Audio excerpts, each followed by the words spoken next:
Hola, mi nombre es Ricardo Esquivel Chacal. Este es el sexto video para Territorios Enlazados Campeche de el curso de escultura híbrida. También es a su vez el segundo video del tercer módulo denominado Viento. Esta ocasión quiero hablarles un poco sobre los autómatas y también sobre las cometas o los papalotes como los conocemos en México.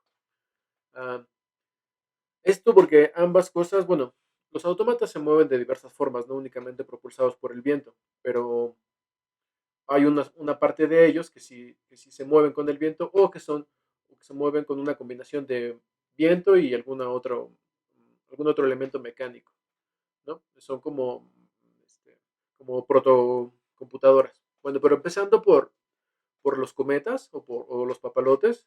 Estos son de origen chino, son bastante viejos, pero se originan o se inventan en Asia y de ahí viajan a Europa y después de Europa a América.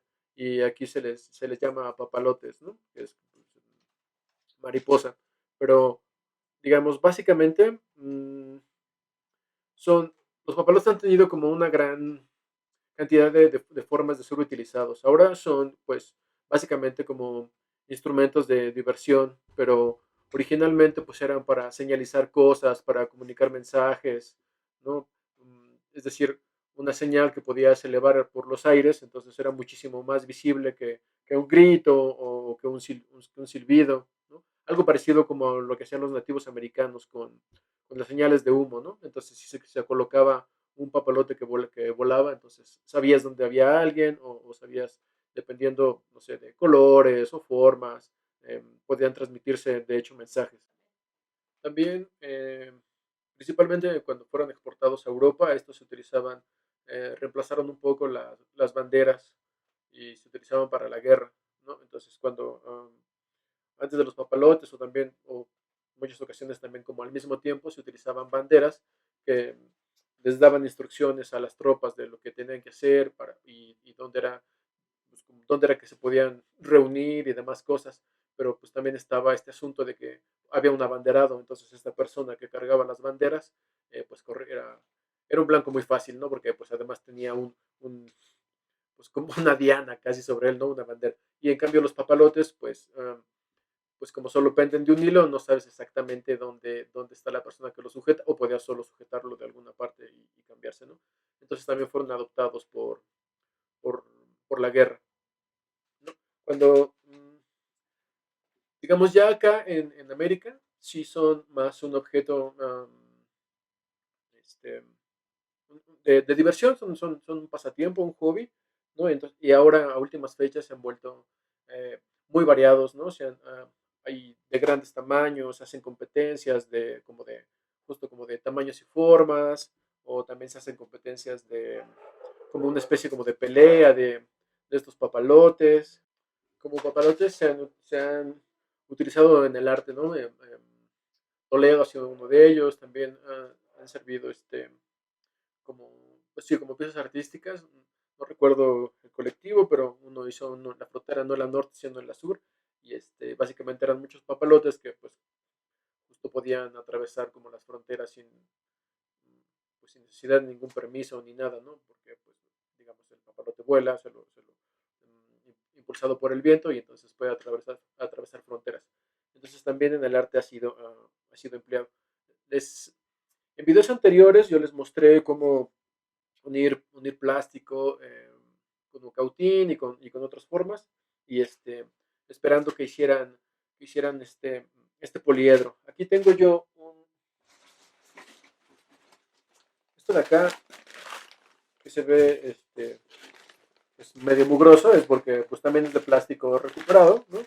Pero eh, tiene, sigue ese mismo principio que les decía de la unión de los plásticos. Esto se le denomina cometa piloto, ¿no? Es decir, cuando vuela, entonces eh, tiende un hilo que jala una cometa más grande, principalmente estas que tienen formas. En el video pasado también les puse un fragmento donde un ajolote de gran tamaño está volando, ahí todavía eran los preparativos. Ahora la cometa piloto se eleva y entonces eso mantiene el ajolote volando sin que yo tenga que sujetarlo. Pero, digamos, esto, a este cometa lo que le da la estructura son estos huecos, ¿no? Funciona como funcionan los paracaídas de acrobacias. Es decir, esto se llena de aire y se hace rígido. Y entonces no necesita de varillas o demás cosas. Entonces, y así funcionan los paracaídas. Les digo, ¿no? Entonces, esto se hace rígido, estas partes de aquí, estas secciones. Entonces, eso le otorga estructura a la cometa y eso la hace más maniobrable y más estable, ¿no? Bueno, eso en cuanto a este cometa. No les voy a pedir que hagan un papalote porque quiero asumir que todos tuvieron infancia o por lo menos una parecida a la mía. Y donde los cometas eran una cosa muy común. Si no, si nunca lo hicieron, bueno, sería un lindo ejercicio, justo porque son además son muy entretenidos. Bueno, y además a mí me parece que tienen grandes posibilidades también plásticas y escultóricas. Este, ah, yo supongo que todos conocen el clásico rombo y si no, pues en internet sí que hay muchísimos diagramas para fabricar papalotes, ¿no? Suelen ser muy sencillos de realizar, ¿no? Lo que yo quiero que hagamos es una cosa un poco más cercana a los autómatas, les decía, ¿no? También propulsado por viento. Lo primero que se me viene a la cabeza, y porque además es muy contemporáneo, son las esculturas de um, Theo Jensen. Eh, Se hizo una exposición también, creo que antes de la pandemia, un par de años, 2 o 3, acá en México, y trajeron algunas de sus piezas. Este sujeto lo que hace es que hace fuelles que al llenarse de aire, entonces propulsan eh, una especie como de animales y entonces estos caminan en las playas o en lugares donde hay mucho viento. Pero digamos, Leonardo ya había hecho algunos autómatas. Hay un español, no recuerdo el nombre, espero encontrarlo y se los pongo en la edición, que hizo todo un monje que caminaba y creo que también se santiguaba y ya, ¿no? Alguna cosa así. Este, ¿No? Pero eh, lo sorprendente de los autómatas, pues justo es que todo está basado en la mecánica, ¿no? No hay electrónica. Entonces, el propio Turing también se basa en los funcionamientos de algunos autómatas para después desarrollar el lenguaje con el que ahora funcionan nuestras computadoras, ¿no? Son, son, son artilugios, mecanismos muy interesantes y además con una con muchísimas posibilidades. Entonces, yo quiero que hagamos orni, orni- un ornítropo. No, denme un segundo. Justo, bueno, aprovecho para enseñarles. Yo tengo este pequeño librito de aquí. No, así es como lo van a ver mejor. Ah, bueno, yo como lo tengo básicamente como de colección, no lo he armado, pero son objetos de Leonardo. Y entonces y esto es lo que quiero que armamos nosotros, un orni- ornitóptero, ¿no? Que es básicamente una máquina voladora que está basada como en los aleteos de las aves. Esto solo es un modelo y entonces pues no funciona, solo es como decorativo. También por eso es que no lo armé, ¿no? En cambio, aquí está el que yo quiero que nosotros hagamos, ¿no? Este es un omnitóptero. Perdón por mi pronunciación, pero es una palabra complicada. Pero bueno, y este también es un pequeño ejercicio. Mire, no sé, ¿no? Entonces, em, los, los autómatas pueden ir desde elementos muy sencillos, esto que es básicamente un resorte, ¿no? Que hace que esta especie como de alacrán alado parezca volar. Estos solo son ejercicios.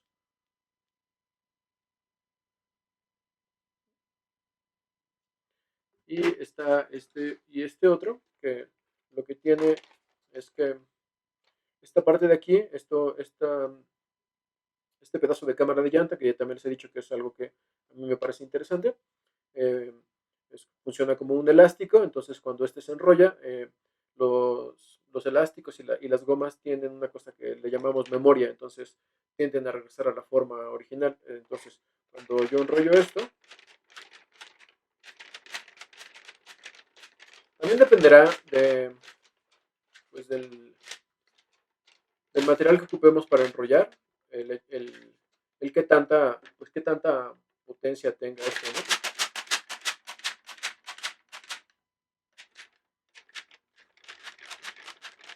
Bueno, entonces yo lo enrollo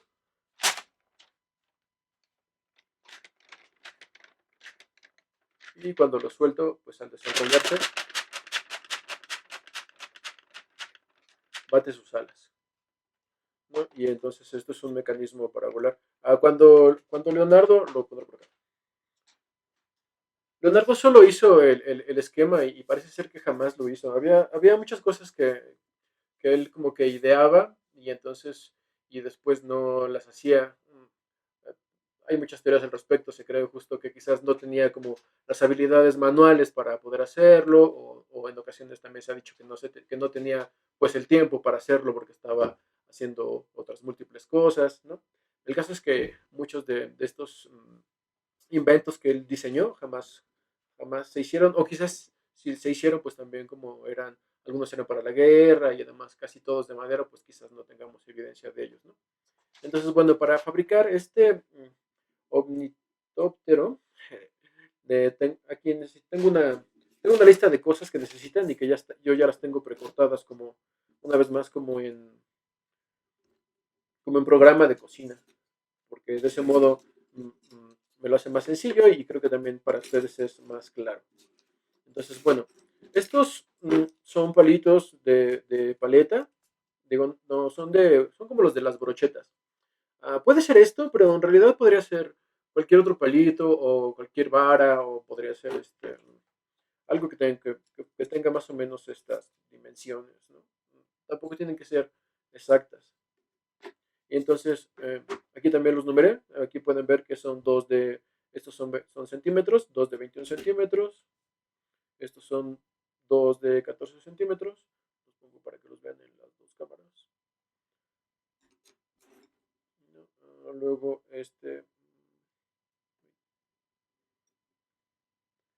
le escribí 14, pero no son 14. Así son 14, entonces el que está mal debe ser este. Estos no son de 14, son de 17 centímetros. Aquí pueden verlo. Déjenme rayar esto y ponerle aquí. 17 centímetros. Y un último de 13 centímetros. Estos son dos, podrían ser como los abatelenguas o alguna cosa así. Es de 1 centímetro por 6,5.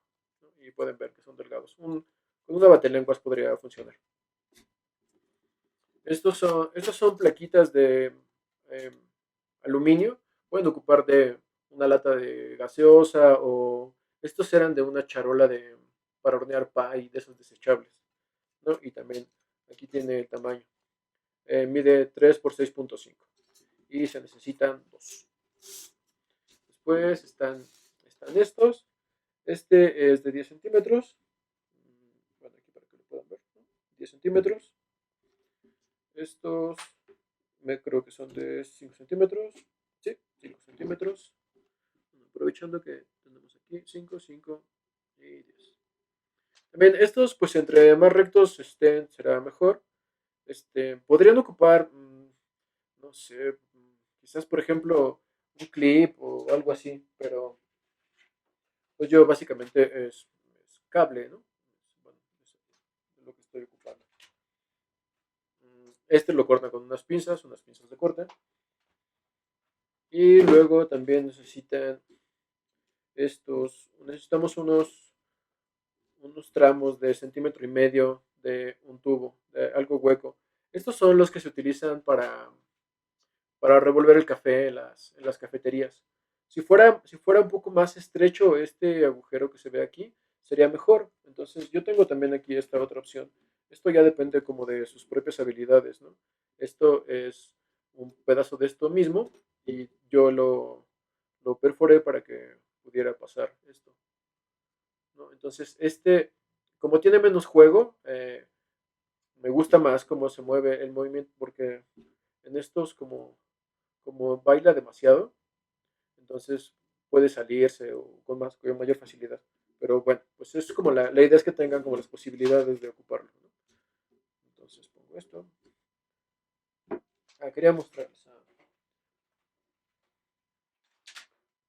Esto es lo que yo ocupé para taladrar, para taladrar estos. Eh, este y cualquier otro suelen llamarse mototool, ¿no? Básicamente es como un taladro miniatura y se utilizan para las artesanías o demás, pero bueno, también en el taller es muy útil. Ok. Luego esto es para la cola. Voy a acercar el otro para que lo puedan comparar. Entonces, esto es para la cola. Y aquí también les puse, ¿no? Estos son 15 centímetros, 18 centímetros, y esto es un ángulo de 45 grados. Ah, también yo creo que, bueno, no importa. Una escuadra, espero que también la tengan. Entonces, hay básicamente dos tipos de escuadras, ¿no? Esta que tiene un ángulo de 90 y dos de 45. Entonces, pues esto pues es súper práctico, ¿no? Nos resulta. Y después está esta otra parte que es básicamente con lo que se hacen las alas.